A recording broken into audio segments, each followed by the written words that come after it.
Hollywood की film Aladdin में will Smith ने कहा था कि दुनिया में इतनी दौलत ही नहीं जो किसी इंसान की भूख मिटा सके। इस बात का जीता जागता सबूत है जॉली जोसेफ नाम की एक औरत, जिसने प्रॉपर्टी के लिए अपने ही पूरे परिवार के 6 लोगों को साइनाइड देकर मार दिया। हेलो दोस्तों, मेरा नाम है मोहम्मद अफसर और ये कहानी है केरल के कोझिकोड डिस्ट्रिक्ट के कूड़ाथाई इलाके में रहने वाले जोसेफ परिवार की। इस परिवार में बैक टू बैक 14 साल के अंदर 6 मौतें हुई, जबकि सभी को ना कोई बीमारी थी और ना ही सभी की मौत का कारण हार्ट अटैक था। ये एक सोची समझी साजिश थी जो कि 17 सालों के बाद मालूम पड़ी, और जो सच्चाई सामने आई वो आपके रोंगटे खड़े कर सकती है।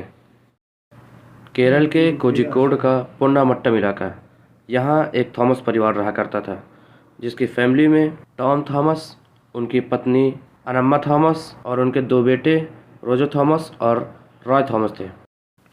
साल 1997 में रॉय जोसेफ की शादी जॉली अम्मा जोसेफ से कर दी जाती है। शादी के बाद रॉय जोसेफ बेरोजगार था, इसलिए जॉली ने अपनी पढ़ाई जारी रखी। इनके 2 बच्चे भी हुए और जॉली की नौकरी कालीकट के नेशनल इंस्टीट्यूट ऑफ टेक्नोलॉजी में बतौर प्रोफेसर लगी। कुछ साल बाद 2002 में जॉली के सास अनम्मा की तबीयत खराब होती है। उनको हॉस्पिटल ले जाया गया, उनका इलाज हुआ, वापस उनको घर छोड़ा गया। 2 महीने बाद 22 अगस्त 2002 को उनकी फिर से तबीयत खराब हुई। उनको हॉस्पिटल ले जाते हुए रास्ते में ही उनकी मौत हो गई। मौत की वजह डॉक्टर्स ने हार्ट अटैक बताया। फिर भी एक बार पोस्टमार्टम करके असल वजह जानने की कोशिश की जाए, इस बारे में डॉक्टर्स ने सलाह दी, तो परिवार वालों ने नेचुरल डेथ मानकर पोस्टमार्टम कराने से मना कर दिया और उनका अंतिम संस्कार कर दिया। फिर दिन आया 26 अगस्त 2008 का, जिस दिन टॉम थॉमस की भी मौत हो जाती है और परिवार वालों ने उनका भी पोस्टमार्टम कराने से इनकार कर दिया और उनकी भी नेचुरल डेथ मानकर अंतिम संस्कार कर दिया। परिवार के अहम सदस्यों की मौत होने के बाद चीज़ें बदलने लगीं। पहले ये ज्वाइंट फैमिली थी, अब सब चीज़ का बंटवारा होने लगा था। उसके बाद 9 सितंबर 2011 को जॉली के पति रॉय थॉमस की भी अचानक से मौत हो जाती है। रॉय की लाश बाथरूम से बरामद की जाती है।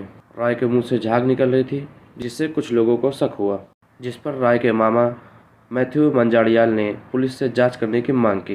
जांच में पता चला कि इनकी मौत साइनाइड जहर की वजह से हुई है। जांच आगे बढ़ाई गई तो पता चला कि परिवार की आर्थिक स्थिति बहुत कमज़ोर थी, इसलिए रॉय ने सुसाइड कर लिया। और ये बात खुद रॉय की पत्नी जॉली ने पुलिस को बताई, जिससे पुलिस को यकीन हो गया कि ये सुसाइड ही है। कुछ समय बाद 24 फरवरी 2014 को रॉय के मामा मैथ्यू मंजाड़ियाल की भी ठीक इसी तरह से मौत हो जाती है और परिवार वालों ने इनका भी पोस्टमार्टम नहीं करवाया और अंतिम संस्कार कर दिया। परिवार में एक के बाद एक मौतें होने पर गांव के आसपास में भी कुछ बातें फैलने लगी। किसी ने कहा बुरी आत्मा का साया है, किसी ने कहा यह घर श्रापित है, किसी ने कहा यह परिवार ही श्रापित है। मैथ्यू की मौत के कुछ ही दिन बाद परिवार के एक और सदस्य की मौत हो गई। ये मौत थी एक 2 साल की लड़की की, जो कि रॉय थॉमस के चचेरे भाई साजू की बेटी अल्फाइन थी, जो कि पास में ही रहा करते थे।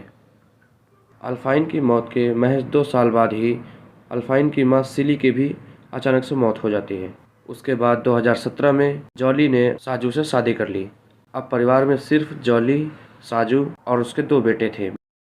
कुछ समय बाद रॉय थॉमस के भाई रोजो थॉमस ने पुलिस से मदद मांगी। उसका कहना था परिवार में 6 लोगों की मौत हो जाना कोई इत्तेफाक नहीं, एक सोची समझी साजिश थी। रोजो अमेरिका में जॉब करता था, वो वहीं सेटल था। उसने इन सब मौतों के पीछे अपनी भाभी जॉली का नाम लिया।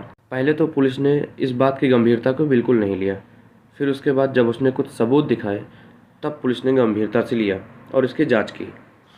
रोजो ने बताया कि उसकी भाभी ने परिवार से झूठ बोला था कि उसकी कालीकट में नौकरी लगी है और उसका आई कार्ड भी नकली है। और इतना ही नहीं, उसने ये भी बताया कि जब भी घर में किसी की मौत हुई है उस वक्त सिर्फ जॉली ही वहाँ मौजूद थी और कोई नहीं था। ये सभी 6 मौतों में ऐसा ही हुआ। उसके बाद रोजो की बातों को गंभीरता से लेते हुए पुलिस ने FIR लिखी और जांच शुरू कर दी। जांच शुरू करने पर कब्र खोद कर सारी लाशें निकलवाई गई, जिनमें 6 में से 5 लोगों की मौत साइनाइड से हुई और जो छोटी बच्ची अल्फाइन थी उसकी गला घोंटकर हत्या की गई थी। उसके बाद पुलिस ने 5 अक्टूबर 2019 को जॉली को गिरफ्तार कर लिया। पहले तो जॉली इधर उधर करके पुलिस को गुमराह कर रही थी, बाद में उसने अपना गुनाह कबूल किया। फिर उसने बताया कि उसकी सास घर का सारा हिसाब किताब रखती थी, जो जॉली को पसंद नहीं आया, इसलिए उसने अपनी सास को मारा। इसके बाद ससुर को इसलिए मारा था क्योंकि जब उसके पति को कुछ पैसों की ज़रूरत थी तब उसके ससुर ने ज़मीन का एक टुकड़ा बेचकर उसको पैसे दे दिए। साथ में ये भी ऐलान कर दिया कि अब इसको जायदाद से बेदखल कर दिया जाएगा।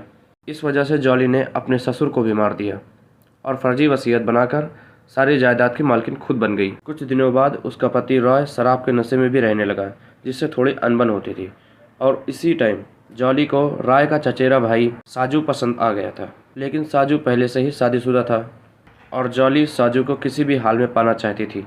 इसलिए उसने पहले अपने पति को, फिर उसके बाद साजू की बेटी अल्फाइन को और उसके बाद उसकी पत्नी सिली को भी मार दिया।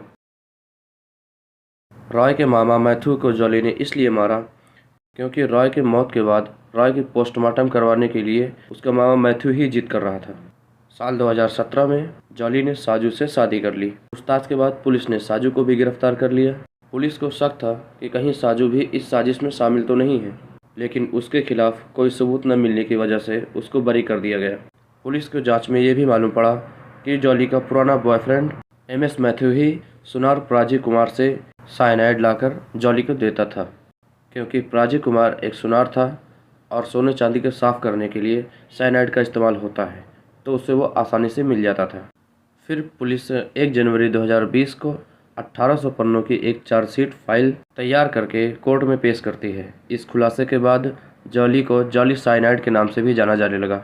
अभी फ़िलहाल जॉली जेल में बंद है।